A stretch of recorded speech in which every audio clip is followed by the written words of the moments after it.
ന്യായാധിപന്മാരുടെ പുസ്തകം 3-ാം അധ്യായം. കനാനിലെ യുദ്ധങ്ങളൊന്നും അറിഞ്ഞിട്ടില്ലാത്ത ഇസ്രായേലിനെയൊക്കെയും പരീക്ഷിക്കേണ്ടതിനും യുദ്ധം അറിഞ്ഞിട്ടില്ലാത്ത ഇസ്രായേൽ മക്കളുടെ തലമുറകളെ യുദ്ധം അഭ്യസിപ്പിക്കേണ്ടതിനുമായി യഹോവ വെച്ചിരുന്ന ജാതികളാവിത്.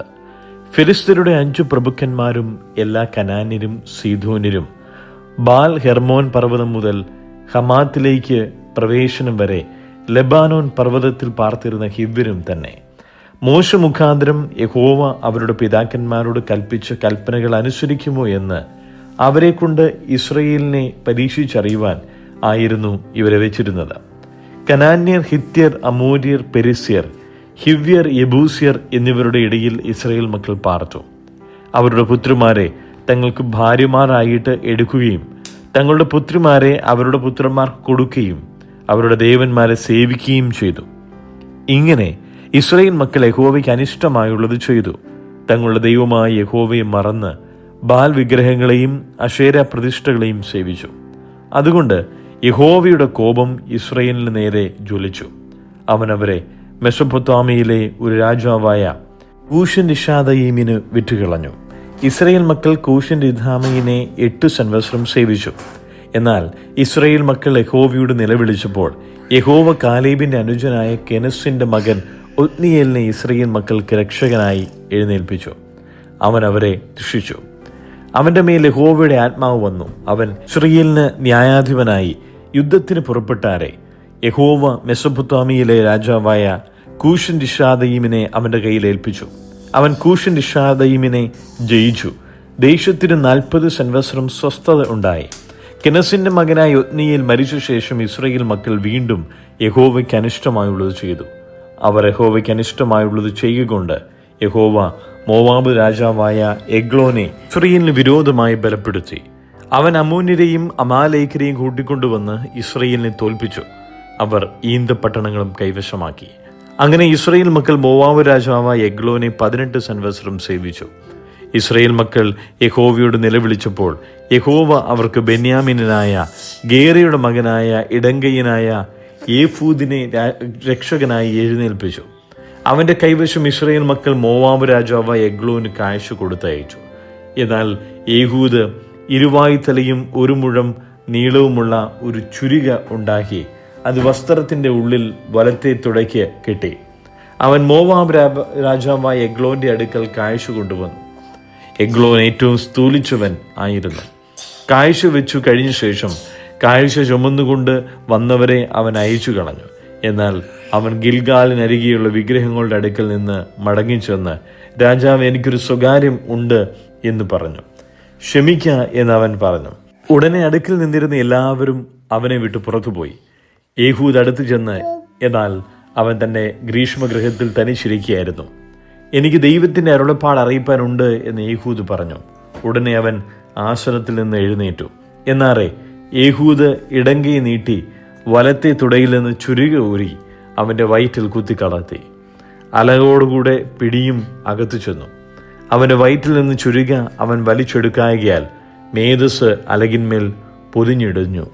അത് പൃഷ്ഠഭാഗത്ത് പുറപ്പെട്ടു. പിന്നെ ഏഹൂദ് പൂമുഖത്ത് ഇറങ്ങി പുറകെ മാളികയുടെ വാതിൽ അടച്ചുപൂട്ടി. അവൻ പുറത്തിറങ്ങിപ്പോയ ശേഷം എഗ്ലോന്റെ ഭൃത്യന്മാർ വന്നു. അവർ നോക്കി മാളികയുടെ വാതിൽ പൂട്ടിയിരിക്കുന്നത് കണ്ടപ്പോൾ അവൻ ഗ്രീഷ്മഗൃഹത്തിൽ വിസർജനത്തിന് ഇരിക്കുകയായിരിക്കും എന്നവർ പറഞ്ഞു. അവർ കാത്തിരുന്ന് വിഷമിച്ചു. അവൻ മുറിയുടെ വാതിൽ തുറക്കായിക്കൊണ്ട് അവർ താക്കോൽ എടുത്തു തുറന്നു. തമ്പുരാൻ നിലത്തു മരിച്ചു കിടക്കുന്നത് കണ്ടു. എന്നാൽ അവർ കാത്തിരുന്നതിനിടയിൽ ഏഹൂദ് ഓടിപ്പോയി വിഗ്രഹങ്ങളെ കടന്ന് സെയീരിൽ ചെന്നു ചേർന്നു. അവിടെ എത്തിയ ശേഷം അവൻ എഫ്രയീം പർവ്വതത്തിൽ കാഹളമൂതി. ഇസ്രായേൽ മക്കൾ അവനോടുകൂടെ പർവ്വതത്തിൽ നിന്നിറങ്ങി. അവൻ അവർക്ക് നായകനായി. അവൻ അവരോട്, എന്റെ പിന്നാലെ വരുവിൻ, ശത്രുക്കളായ മോവാബരെ യഹോവ നിങ്ങളുടെ കയ്യിൽ ഏൽപ്പിച്ചിരിക്കുന്നു എന്ന് പറഞ്ഞു. അവർ അവന്റെ പിന്നാലെ ഇറങ്ങിച്ചെന്നു. മോവാബിനു നേരെയുള്ള യോർദാന്റെ കടവുകൾ പിടിച്ചു. ആരെയും കടപ്പാൻ സമ്മതിച്ചതുമില്ല. അവർ ആ സമയം മോവാബിരിൽ ഏകദേശം 10,000 പേരെ വെട്ടിക്കളഞ്ഞു. അവർ എല്ലാവരും ബലവാന്മാരും യുദ്ധവീരന്മാരുമായിരുന്നു. ഒരുത്തനും ഓടിപ്പോയില്ല. അങ്ങനെ ആ കാലത്ത് മോവാബ് ഇസ്രായേലിന് കീഴടങ്ങി. ദേശത്തിന് 80 സംവത്സരം സ്വസ്ഥതയുണ്ടാകുകയും ചെയ്തു. അവന്റെ ശേഷം അനാത്തിന്റെ മകനായ ശങ്കർ എഴുന്നേറ്റു. അവനൊരു മുടിങ്കോൽ കൊണ്ട് ഫിലിസ്തീനിൽ 600 പേരെ കൊന്നു. അവനും ഇസ്രായേലിനെ രക്ഷിച്ചു. സദൃശ്യവാക്യങ്ങൾ 26. വേനൽക്കാലത്ത് ഹിമവും കൊയ്ത്തുകാലത്ത് മഴയും എന്ന പോലെ ഭോഷന് ബഹുമാനം പൊരുത്തമല്ല. കുരുകിൽ പാറിപ്പോകുന്നതും മീവൽ പക്ഷി പറന്നു പോകുന്നതും പോലെ കാരണം കൂടാതെ ശാപം പറ്റുകയില്ല. കുതിരയ്ക്ക് ചമ്മട്ടി, കഴുതയ്ക്ക് കടിഞ്ഞാൻ, മൂഢന്മാർക്ക് മുതുകിന് വടി. നീയും മൂഢനെപ്പോലെ ആകാതിരിക്കേണ്ടതിന് അവന്റെ ഭോഷത്വം പോലെ അവനോട് ഉത്തരം പറയരുത്. മൂഢന് തന്റെ ജ്ഞാനിയെന്ന് തോന്നാതിരിക്കേണ്ടതിന് അവന്റെ ഭോഷത്വത്തിന് ഒത്തവണ്ണം അവനോട് ഉത്തരം പറയുക. മൂഢന്റെ കൈവശം വർത്തമാനം അയക്കുന്നവൻ സ്വന്തം കാൽ മുറിച്ചു കളയുകയും അന്യായം കുടിക്കുകയും ചെയ്യുന്നു. മൂഢന്മാരുടെ വായിലെ സദൃശവാക്യം മുടന്തന്റെ കാൽ ഞാന്നു കിടക്കുന്നത് പോലെ. മൂഢന് ബഹുമാനം കൊടുക്കുന്നത് കവണിയിൽ കല്ലുകെട്ടി മുറുക്കുന്നത് പോലെ. മൂഢന്മാരുടെ വായിലെ സദൃശവാക്യം മത്തന്റെ കയ്യിലെ മുള്ളുപോലെ. എല്ലാവരെയും മുറിവേൽപ്പിക്കുന്ന വില്ലാളിയും മൂഢനെ കൂലിക്ക് നിർത്തുന്നവനും കണ്ടവരെ കൂലിക്ക് നിർത്തുന്നവനും ഒരുപോലെ. നായി ഛർദ്ദിച്ചതിലേക്ക് വീണ്ടും തിരിയുന്നതും മൂഢൻ തന്റെ ഭോഷത്വം ആവർത്തിക്കുന്നതും ഒരുപോലെ. തനിക്ക് തന്നെ ജ്ഞാനിയെന്ന് തോന്നുന്ന മനുഷ്യനെ നീ കാണുന്നുവോ? അവനെക്കുറിച്ചുള്ളതിനേക്കാളും മൂഢനെക്കുറിച്ച് അധികം പ്രത്യാശയുണ്ട്. വഴിയിൽ കേസരിയുണ്ട്, തെരുക്കളിൽ സിംഹമുണ്ട് എന്നിങ്ങനെ മടിയൻ പറയുന്നു.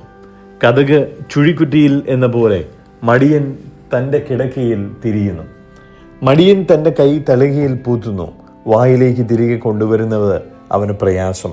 ബുദ്ധിയോടെ പ്രതിപാദിപ്പാൻ പ്രാപ്തിയുള്ള 7 പേരിലും താൻ ജ്ഞാനി എന്ന് മടിയന് തോന്നുന്നു. തന്നെ സംബന്ധിക്കാത്ത വഴക്കിൽ ഇടപെടുന്നവൻ വഴിയെ പോകുന്ന നായയുടെ ചെവിക്ക് പിടിക്കുന്നത് പോലെ. കൂട്ടുകാരനെ വഞ്ചിച്ചിട്ട് അത് കളി എന്ന് പറയുന്ന മനുഷ്യൻ തീക്കൊള്ളികളും അമ്പുകളും മരണവും എറിയുന്ന ഭ്രാന്തനെ പോലെയാകുന്നു. വിറകില്ലാഞ്ഞാൽ തീ കെട്ടുപോകും, നുണയനില്ലാഞ്ഞാൽ വഴക്കില്ലാതെയാകും. കരി കനലിനും വിറക് തീക്കും എന്ന പോലെ വഴക്കുകാരൻ കലകം ജ്വലിക്കുന്നതിന് കാരണം. ഏഷണിക്കാരൻ്റെ വാക്ക് സ്വാദുഭോജനം പോലെ, അത് വയറ്റിൻ്റെ അറകളിലേക്ക് ചൊല്ലുന്നു. സ്നേഹം ജ്വലിക്കുന്ന ആദരവും ദുഷ്ടഹൃദയവും വെള്ളിക്കീടം പൊതിഞ്ഞ മൺകൂടം പോലെയാകുന്നു. പകയ്ക്കുന്നവൻ അതരം കൊണ്ട് വേഷം ധരിക്കുന്നു, ഉള്ളിലോ അവൻ ചതിവ് സംഗ്രഹിച്ച് വയ്ക്കുന്നു. അവൻ ഇമ്പമായി സംസാരിക്കുമ്പോൾ അവനെ വിശ്വസിക്കരുത്. അവൻ്റെ ഹൃദയത്തിൽ 7 വെറുപ്പുണ്ട്. അവൻ്റെ പക കപടം കൊണ്ട് മറച്ചു വെച്ചാലും അവൻ്റെ ദുഷ്ടത സഭയുടെ മുമ്പിൽ വെളിപ്പെട്ടു വരും. കുഴി കുഴിക്കുന്നവൻ അതിൽ വീഴും, കല്ല് ഉരുട്ടുന്നവന്റെ മേൽ അത് തിരിഞ്ഞുരുളും.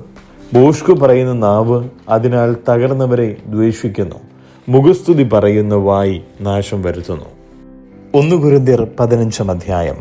എന്നാൽ സഹോദരന്മാരെ, ഞാൻ നിങ്ങളോട് സുവിശേഷിച്ചതും നിങ്ങൾക്ക് ലഭിച്ചതും നിങ്ങൾ നിൽക്കുന്നതും നിങ്ങൾ വിശ്വസിച്ചതും വൃഥാവല്ലെന്ന് വരികിൽ നിങ്ങൾ രക്ഷിക്കപ്പെടുന്നതുമായ സുവിശേഷം നിങ്ങൾ പിടിച്ചുകൊണ്ടാൽ ഞാൻ ഇന്ന വിധം നിങ്ങളോട് സുവിശേഷിച്ചിരിക്കുന്നു എന്ന് നിങ്ങളെ ഓർമ്മിപ്പിക്കുന്നു. ക്രിസ്തു നമ്മുടെ പാപങ്ങൾക്ക് വേണ്ടി തിരുവെഴുത്തുകളിൻ പ്രകാരം മരിച്ചു, അടക്കപ്പെട്ടു. തിരുവെഴുത്തുകളിൻ പ്രകാരം 3-ാം നാൾ ഉയർത്തെഴുന്നേറ്റ് കേഫാവിനും പിന്നെ 12 പേർക്കും പ്രത്യക്ഷനായി എന്നിങ്ങനെ ഞാൻ ഗ്രഹിച്ചത് തന്നെ നിങ്ങൾക്കാദ്യമായി ഏൽപ്പിച്ചു തന്നുവല്ലോ. അനന്തരം അവൻ 500-ലധികം സഹോദരന്മാർക്ക് ഒരുമിച്ചു പ്രത്യക്ഷനായി. അവർ മിക്ക പേരും ഇന്നുവരെ ജീവനോടിരിക്കുന്നു, ചിലരോ നിദ്ര പ്രാപിച്ചിരിക്കുന്നു. അനന്തരം അവൻ യാക്കോബിനും പിന്നെ അപ്പോസ്തലന്മാർക്കും എല്ലാവർക്കും പ്രത്യക്ഷനായി. എല്ലാവർക്കും ഒടുവിൽ അകാലപ്രജ പോലെ എനിക്കും പ്രത്യക്ഷനായി. ഞാൻ അപ്പോസ്തലന്മാരിൽ ഏറ്റവും ചെറിയവനല്ലോ. ദൈവസഭയെ ഉപദ്രവിച്ചതിനാൽ അപ്പോസ്തലൻ എന്ന പേരിന് യോഗ്യനുമല്ല. എങ്കിലും ഞാനാകുന്നത് ദൈവകൃപയാലാകുന്നു. എന്നോടുള്ള അവന്റെ കൃപ വ്യർത്ഥമായതുമില്ല. അവരെല്ലാവരെക്കാളും ഞാൻ അത്യന്തം അധ്വാനിച്ചിരിക്കുന്നു. എന്നാൽ ഞാനല്ല, എന്നോട് കൂടെയുള്ള ദൈവകൃപയത്രേ. ഞാനാകട്ടെ അവരാകട്ടെ ഇവണ്ണം ഞങ്ങൾ പ്രസംഗിക്കുന്നു, ഇവണ്ണം നിങ്ങൾ വിശ്വസിച്ചുമിരിക്കുന്നു. ക്രിസ്തു മരിച്ചിട്ട് ഉയർത്തെഴുന്നേറ്റു എന്ന് പ്രസംഗിച്ചു വരുന്ന അവസ്ഥയ്ക്ക് മരിച്ചവരുടെ പുനരുത്ഥാനം ഇല്ല എന്ന് നിങ്ങളിൽ ചിലർ പറയുന്നത് എങ്ങനെ? മരിച്ചവരുടെ പുനരുത്ഥാനം ഇല്ല എങ്കിൽ ക്രിസ്തുവും ഉയർത്തെഴുന്നേറ്റിട്ടില്ല.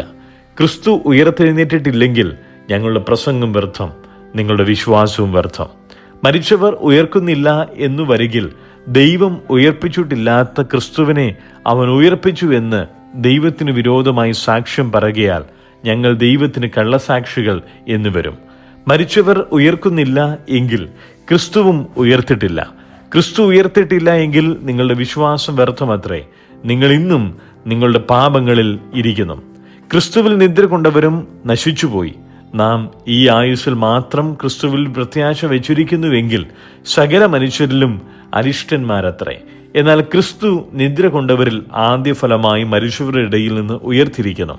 മനുഷ്യൻ മൂലം മരണം ഉണ്ടാകിയാൽ മരിച്ചവരുടെ പുനരുത്ഥാനവും മനുഷ്യൻ മൂലമുണ്ടായി. ആദാമിൽ എല്ലാവരും മരിക്കുന്നതുപോലെ ക്രിസ്തുവിൽ എല്ലാവരും ജീവിക്കപ്പെടും. ഓരോരുത്തരും താന്താന്റെ നിരയിലത്രേ. ആദ്യ ഫലം ക്രിസ്തു, പിന്നെ ക്രിസ്തുവിനുള്ളവർ അവന്റെ വരവിങ്കൽ, പിന്നെ അവസാനം. അന്ന് അവൻ എല്ലാ വാഴ്ചയ്ക്കും അധികാരത്തിനും ശക്തിക്കും നീക്കം വരുത്തിയിട്ട് രാജ്യം പിതാവായ ദൈവത്തെ ഏൽപ്പിക്കും. അവൻ സകല ശത്രുക്കളെയും കാൽ കീഴാക്കുവോളം വാഴേണ്ടതാകുന്നു. ഒടുക്കത്തെ ശത്രുവായിട്ട് മരണം നീങ്ങിപ്പോകും. സകലത്തെയും അവന്റെ കാൽ കീഴാക്കിയിരിക്കുന്നു എന്നുണ്ടല്ലോ. സകലവും അവന് കീഴ്പ്പെട്ടിരിക്കുന്നു എന്ന് പറഞ്ഞാൽ സകലത്തെയും കീഴാക്കി കൊടുക്കുന്നവൻ ഒഴികെയത്രയെന്ന് സ്പഷ്ടം. എന്നാൽ അവന് സകലവും കീഴ്പ്പെട്ടു വന്ന ശേഷം ദൈവം സകലത്തിലും സകലവും ആകേണ്ടതിന് പുത്രൻ താനും സകലവും തനിക്ക് കീഴാക്കി കൊടുക്കുന്നവന് കീഴ്പ്പെട്ടിരിക്കും. അല്ല, മരിച്ചവർക്ക് വേണ്ടി സ്നാനമേൽക്കുന്നവർ എന്തു ചെയ്യും? മരിച്ചവർ കേവലം ഉയർക്കുന്നില്ലെങ്കിൽ അവർക്ക് വേണ്ടി സ്നാനമേൽക്കുന്നത് എന്തിന്? ഞങ്ങളും നാഴിക തോറും പ്രാണഭയത്തിലാകുന്നത് എന്തിന്? സഹോദരന്മാരെ, നമ്മുടെ കർത്താവായ യേശു ക്രിസ്തുവിങ്കൽ എനിക്ക് നിങ്ങളിലുള്ള പ്രശംസയാണ്. ഞാൻ ദിവസേന മരിക്കുന്നു.